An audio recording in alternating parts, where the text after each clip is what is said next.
It's the 504 on My 54. Now, here's Sheba Turk. When it comes to your closet, there are things you can let go of and things you hold on to and repurpose. Jenny Scalar of Bayou Vintage knows all about upcycling older items and turning them into new treasures. She joins us now to show us how easy it is. Welcome to the 504. Thank you so much for having me. Which you're going to teach me to make in a minute. It looks adorable on you. Thanks. Obviously, I love it. But first, tell people a little bit about Bayou Vintage, what the website is.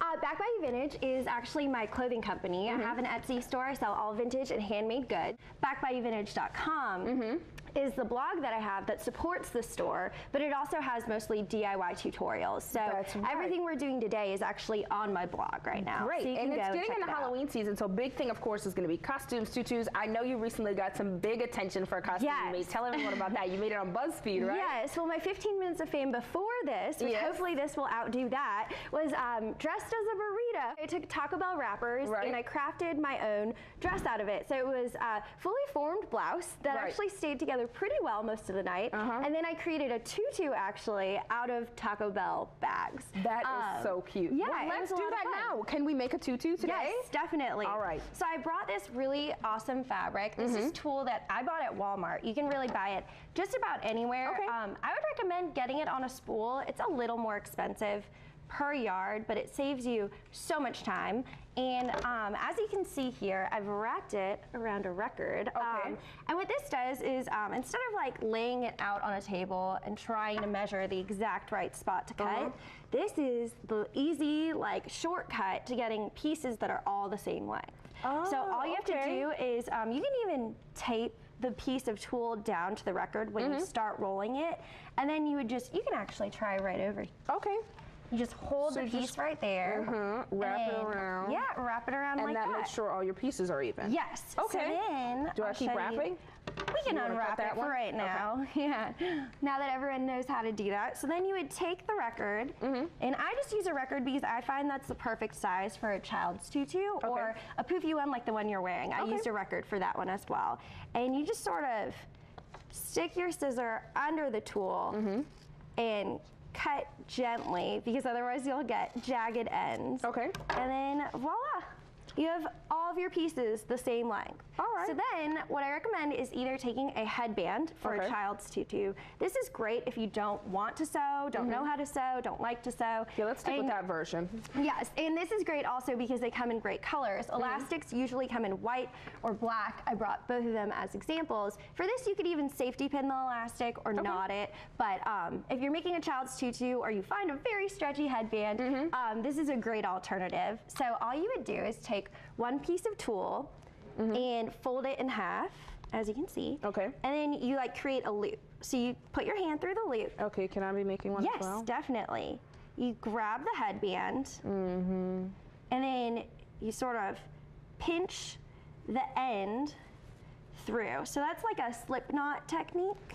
And there are better directions on my website if you couldn't see that well close up, but we'll see if you show it better than I can. So you put the loop underneath. Yeah, exactly. And then you grab it through there. You thread it through. Yes. So you would do that about 100 times. With about 100 different pieces to make a tutu as full as this. I recommend using about 2 of these rolls for an adult tutu, sometimes 3, and 1 or 2 should suffice for a child. So very easy there. You just keep doing that until it gets as full as you want it to be. Yes, exactly. Wow. Well, we have more do-it-yourself fashions coming up, so don't go anywhere. Jenny is sticking around because Do-It-Yourself show rolls on after the break.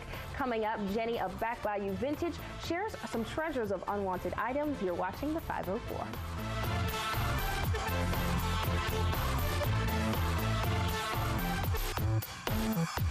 And we are back with Jenny of Bayou Vintage, and now she's going to show us how to upcycle old or unwanted clothing. A whole drawer of buttons and nothing to do with them. Absolutely. A lot of times you'll get rid of the clothing before you ever use the spare button. So oftentimes you have really cool buttons, or you can even buy fancy buttons, as you can see.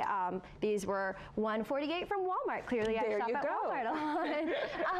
So these are very affordable, oftentimes free, and you can create these adorable button earrings with something as so simple. cute and simple. Yeah, really simple. And all you need is hot glue. That's it. So it's very easy. I like to sew a little bit, as you can see with these two examples. Yeah. I like to sew through the holes. If you use a traditional button with holes in it, I just think it gives a more polished look. Okay. So all you do for this is pretty self-explanatory, but just in case, you literally just take the needle, thread it through. You can do it multiple times if you like a thicker look. Okay. But you can just knot it once and take your scissors. They don't need to be fancy fabric scissors like this.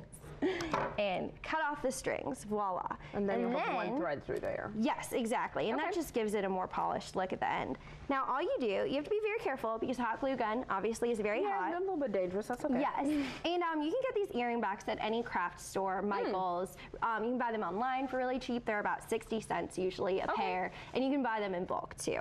So this is a great Christmas gift as well. Very affordable. Definitely. For all your friends, that'd be a really cute idea. Yes. So all you do, carefully, because also the metal does conduct heat, so you have to do it kind of quickly but with caution. Okay. So you just do a very tiny bit of glue. And then I sort of smear it around.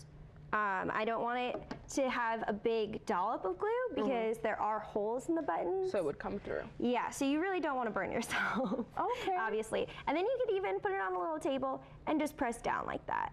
And you have a button earring. That's done adorable. already. You could have dozens of earrings without going to the store. Yes, exactly. So you can try this one out. And if you have a little extra thread hanging out, that's just fine. Okay. You can cut it off after it's already adhered to the earring back. And this is nice. You can just buy these earring backs.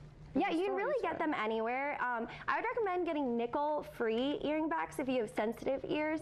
These are not. These are the cheaper kind. But if you don't have sensitive ears or you don't plan to be wearing these for long periods of time, then really the more affordable kind are great as well. And they do sell these earring backs in gold and silver, but I wouldn't recommend using hot glue on that. Look how many skills you've taught me today. I made a tutu and earrings. Actually, I did it backwards. You did it backwards, but this looks cute too. Okay, so I made a backwards earring. Move on to the clothes. That's pretty easy to fix. Once the glue dries, you take it off and start over. You can like sort of pick off the glue slowly. What if I wanted to be original and have backwards But yeah, earrings? you could have them mismatching. That's great too. We'll stick with that for the sake of the 504. You did it backwards. You would think that's the one thing you could not mess up, but yeah, but that's okay. You can always do it over. And you know, with these products, they're free I'll or have affordable. better luck with the clothes. Yes. So this is another really easy tutorial. Obviously, it's not summer anymore, but it is New Orleans. It's very hot still. Definitely. People are wearing shorts, and this is a great idea for fall shorts because you can use jeans as well as khakis, brown pants, whatever pants you have in your closet.